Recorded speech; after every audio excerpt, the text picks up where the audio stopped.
Hello everyone, and welcome to this DCS news Q&A and video for September 6, 2015. In today's video, I'm going to be flying around in the L-39 Albatross on the Black Sea map using DCS 1.5. Now, in fact, this will be my first real experimentation in trying to land the L-39 based on feedback I got from our resident L-39 pilot on the development team. Now, based on his feedback, I have a pretty good idea of the speeds, altitudes, and spacing I should be using for the landing, but in practice, this is probably going to be pretty ugly, at least for the first few attempts.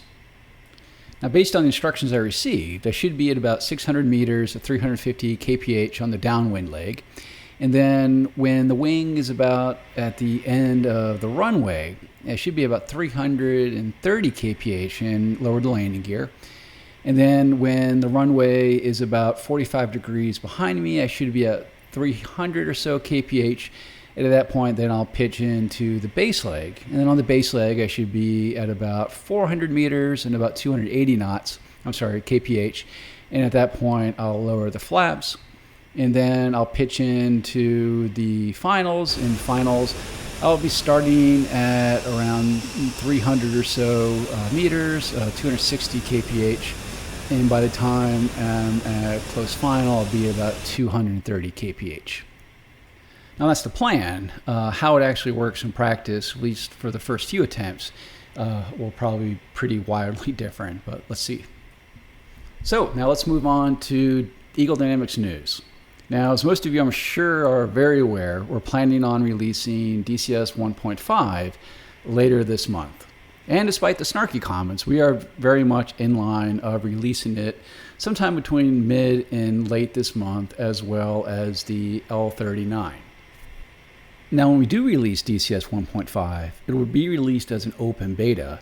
And for those of you that already have the open beta installed, it will essentially update your existing open beta version.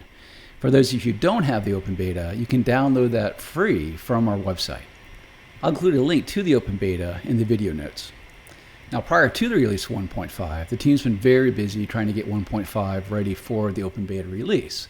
And this is mostly focused around fixing remaining crashes, better performance optimization, improving the network code, and fixing graphical errors. But even when that's all done and we do the open beta release, as a beta, there will be a fair amount of remaining issues to resolve. And those will be addressed during the open beta period.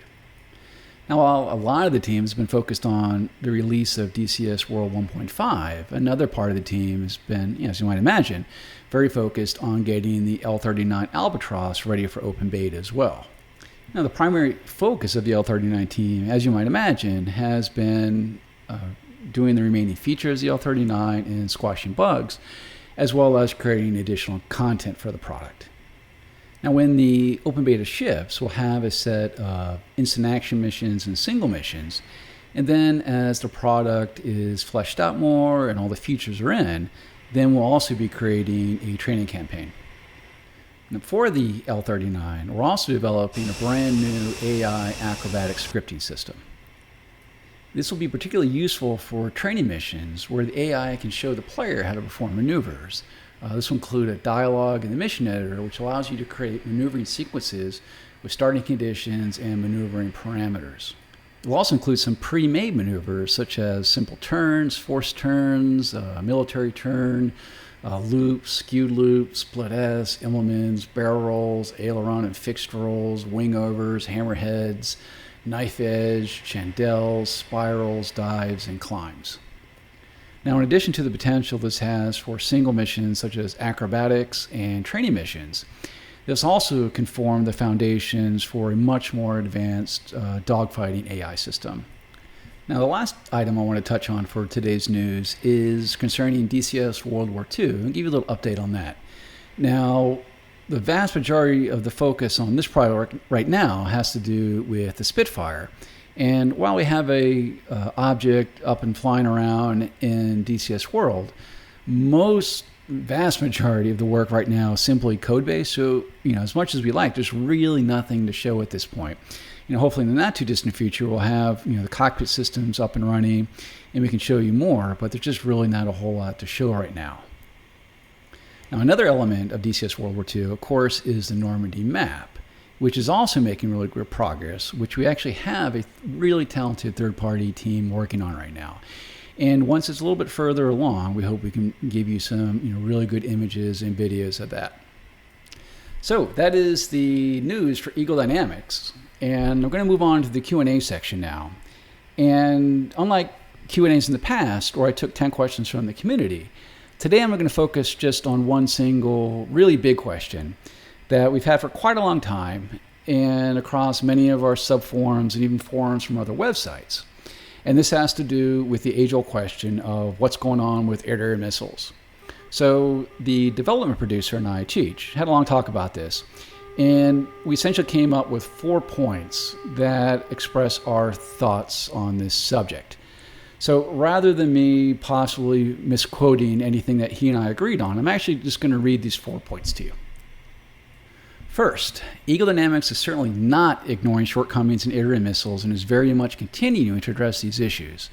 For example, we adjusted the active radar homing missiles logic such that missiles now have improved logic to allow them to fly to predicted intercept points in the event that the onboard seeker or supporting radar loses tracking.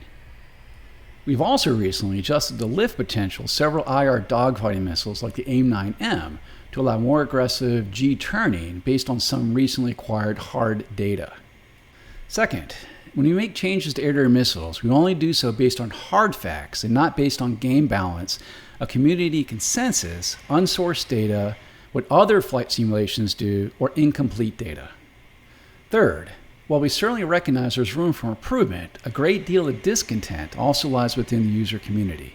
This is a result of several factors, including many users simply not understanding the physics of missile flight and the effects of altitude, airspeed, launch platform speed, drag factors, target aspect, and motor performance.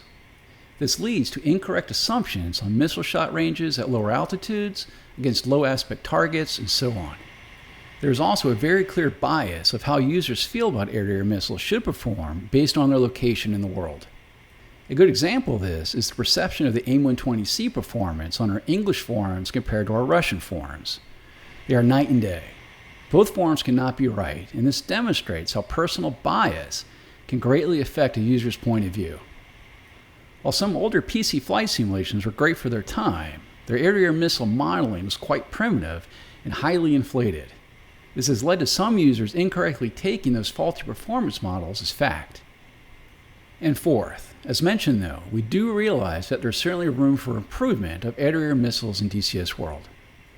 Some of those critical areas are as follows. First, while we're very confident in the missile physics at 40,000 feet and above, they still need to be tuned for lower altitudes, particularly in the 30K area.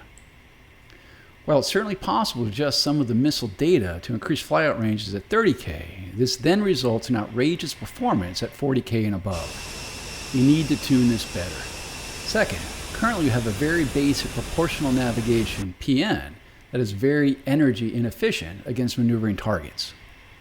We need to move to an augmented proportional navigation, APN, that will be much more efficient against the defensive target. Third, we need to adjust the lofting logic to be based on missile time to go time. Fourth, while we recently adjusted the chaff to be less effective, it can be further tuned against SAR systems based on look-down aspect. And fifth, the fusing logic can be improved by accounting for the entire aircraft and not just the cockpit. In summary, we believe that's a combination of items 3 and 4 that is leading to much of the discontent on this matter. However, per item 4, we recognize the work to be done and are actively working on it. However, before we can implement some of these changes, we first need hard fact data to base any adjustments on and not throwing some changes out that appease one particular consumer group. As we continue to work on this topic and make improvements, they will be noted in our updates. But to assume that Eagle Dynamics does not care about this and will not address shortcomings is false beyond measure. Anyhow, guys, this wraps up the statement on our topic. And as I just said, as we have new developments on this, they will be noted in future updates. And the video will continue running in probably another 10 minutes or so. So sit back and relax. and have a good laugh watching my landings. I'll talk to you next time.